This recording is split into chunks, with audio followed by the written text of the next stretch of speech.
मोरे भौजी के बहिनी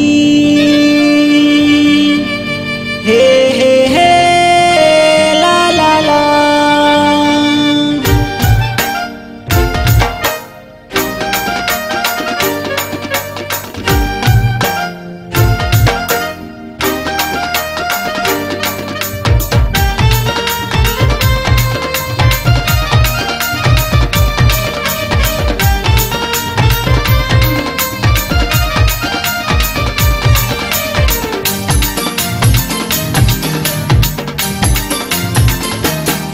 मोरे भौजी के बहिनी तोर नाम है सजनी।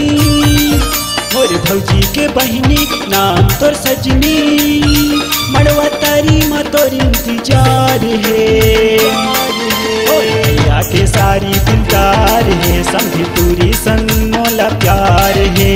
भैया के सारी दिलदार है समझी पूरी संग मोला प्यार है।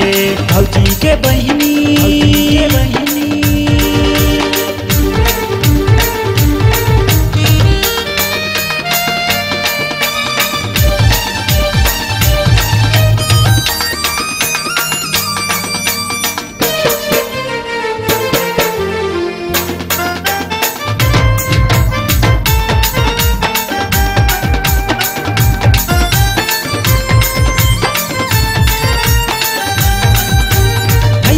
जे मोरे भौजी ला धर के माहू न छूतोला धर के ओ। मड़वा तरी मधुरा उड़ाबो आए हव सज धज के ओ।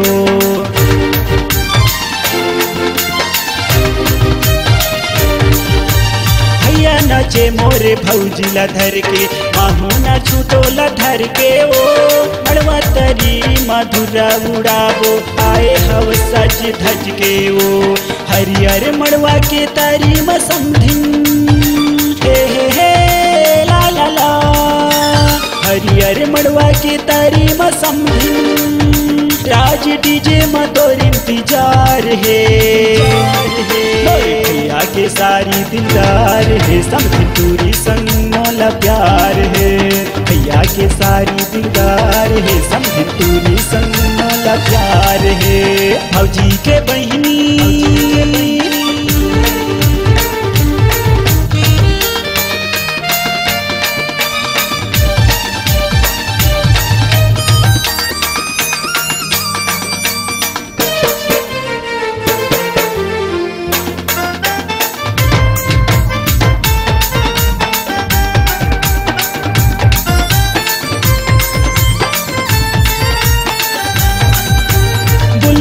कट तोर बाल है समझी मिर्गिन कस तोर जाल वो।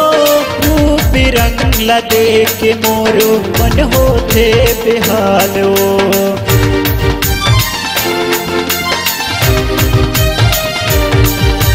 बुलबुल कट तोर बाल है समझी मिर्गिन कस तोर जाल वो।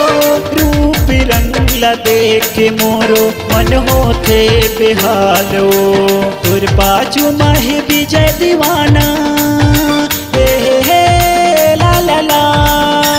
तोर पाछू पड़ के नंदू दीवाना मात मार के सब स्टार है।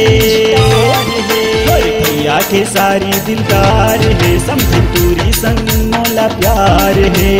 भैया के सारी दिलदार है समझी पूरी संग मोला प्यार है। भौजी के बहिनी तोरे नाम है सजनी। मोरे भौजी के बहिनी नाम तोर सजनी। मड़वा तारी माँ तोर इंतजार है। मोरे भैया के सारी दिलदार है समझी पूरी संग मोला प्यार है। भैया के सारी दिलदार है समझी पूरी संग मोला प्यार है। भैया के सारी दिलदार है समझी पूरी संग मोला प्यार है। भैया के सारी दिलदार है समझी पूरी संग मोला प्यार है।